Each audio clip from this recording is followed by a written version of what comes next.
we got two other Spider-Man movies on the way. What? Yeah. We got two other Spider-Man movies on the way. And they are spin-offs of arguably the best Spider-Man movies of all time. That's right. It is now being reported that we are in active production on a Spider-Gwen movie and a Spider-Punk movie. Yes, we did hear, that Spider-Punk was in development not too long ago, but it seems with this news coming out recently that they're full steam ahead with pushing these movies out, and it might not be far off. This comes to us from comicbookmovie.com. They say it was probably only a matter of time before we got word of a spin-off or two after the massive success of the Spider-Verse movies. And news broke late last year that a new animated feature focusing on Spider-Punk was in early development at Sony Pictures. A rumor that a Spider-Woman spin-off was also in the works followed. And Sony Pictures animation heads have now confirmed that a Spider-Gwen movie is in active development along with the Spider-Punk film.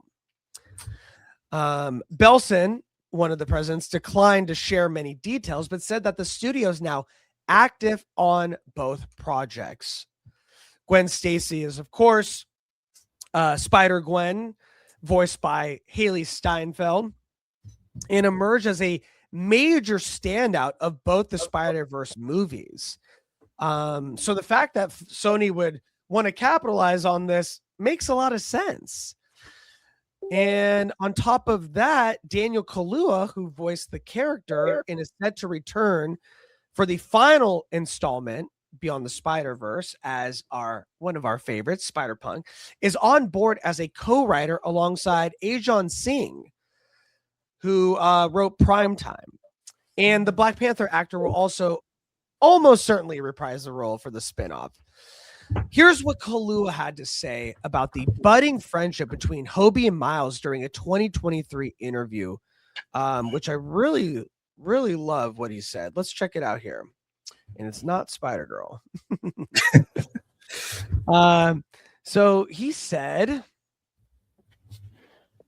he saw that Miles does what's right no matter what, especially in that Mountbatten sequence. Hobie saw that it pissed people off, and he kind of liked that. Miles also didn't back down. He didn't apologize for doing what he did. He was like, nah, I'm going to do my own thing. No, he said, nah, I want to do this. I'm going to keep on doing this. So Hobie saw that rebellious spirit, and he identified with him, and he wanted to support and help him. He looked at him and thought, this kid is all right, after he probably heard certain things about him. So Hobie knew that Miles would unravel the system or the status quo within the Spider Society.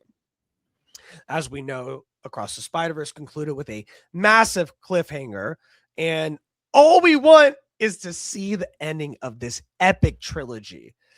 On top of that, it seems like we're going to get a lot more of Spider-Gwen and Spider-Punk in this conclusion of what people are calling one of the best comic book trilogies of all time. I want to ask you, how do you feel about animated spin-off of these two characters? And what do you feel that like the success of these spin-offs could be without having Miles Morales as the anchor for these two movies? I think that they have to do a really good job with the animation feeling different from the central movies. Gwen has this really cool color pastel look, and I hope they lead into that, because I think that can be wondrous on the screen, especially if you remember the scene where she comes out to her father and they have that conversation across the Spider-Verse. It looked amazing. Also, another thing that's great about her universe is how things are so different from, similar to what's going on with Spider-Man Noir, how things are so different in her universe. She's the spider person there. Peter was the lizard. And then like in the comics, Daredevil is Kingpin's lawyer and he's a villain, and if you get to play with things like that, like let's say they get Matthew to come and play, not Matthew, uh Cox come play and voice that version of Daredevil, that'll be cool for him to kind of play with Charlie something a little Cox. different. Charlie Cox, thank you. I don't know what was going on. I couldn't remember mixing up the names, but I think that could work really well if you put those things in the forefront and then have like a great personal story once you get to the movie. Spider-Punk is a character I don't know much about, but I think you can have a lot of fun with that since he's not a character that's like widely fleshed out in the comics. You can kind of you just know that he's an anarchist, he's a rebellion, so you can have a really cool version of his world where things are so messed up and he's teaming with heroes that are similar to the heroes we know, but like punk style. I think that's how you sell these movies while then giving us fantastic stories and then giving us unique animation for both. Yeah. I mean, these are arguably the best side characters of the movie, both Spider-Verse movies, right? And the question is, can these be successful because they're spin-offs of the main?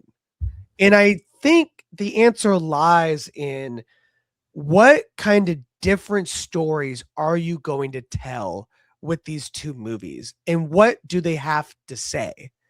Because it can't be Miles's story and it's just now it's female and a black punk dude, right? It just, it needs to be more nuanced than that. And so really it's going to boil down to, what do these movies want to say about these specific heroes and what they go through?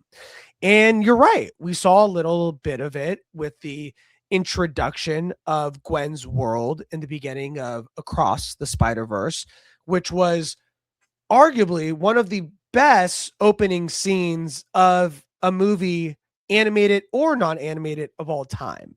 It was absolutely incredible. It did so many in like 15 minutes or less to build her world than most do in an entire movie. The color schemes, the artwork, the emotions, changing the colors that you see depending on what's going on in the scene and who's talking to who. It was brilliantly done. And so it'd be so cool to see them dive into that more and use that kind of artwork to reinforce whatever type of story they're going to tell with Spider-Gwen, because that is how you make it different. And that would be cool.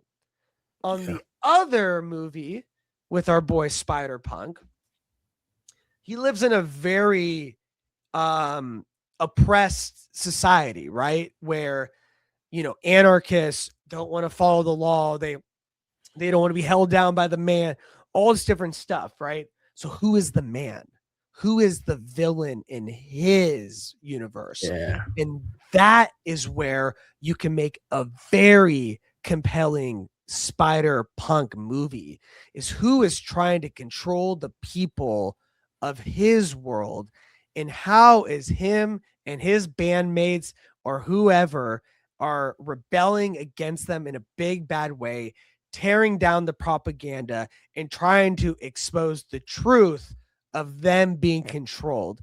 And that is an interesting way in for a Spider-Punk movie. So these are off the top of my head. Like, I'm just spitballing here, but these are compelling ways that you can tell. Sinister Six oppressing the world.